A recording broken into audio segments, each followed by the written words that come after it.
เพแสนเสียดายผู้เจ้าเสินลาเพื่อนเคยอยู่ผู้เคยนอนต้องจรจำลาพระไทยพานาน้ำตาไตไหล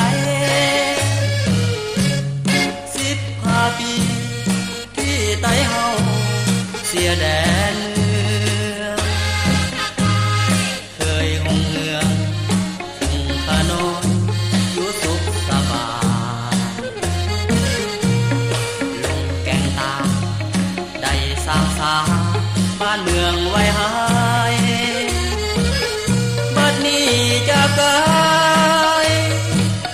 ไตเสียดายเด้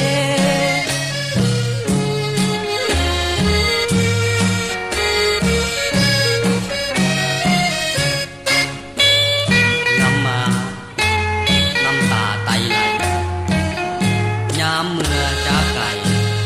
ผู้เจ้าเสินลาอพยพลบหนีไฟลีมาไต้ดำตัวนางำหาจุมือวัน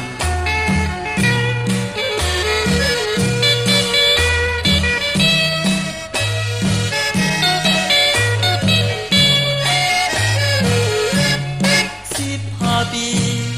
ที่ไต้เฮาห่างแดนดินจงเอ็นดูชุมขน้อยที่พลอยพาบาเอาคนไทยย้ายกันไปทุกถิ่นทุกทางจงหักกันเนื้อไต้ดำเฮานา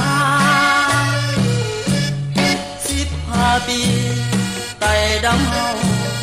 เสียดายเด้เมืองเฮาเพแสนเสียดาย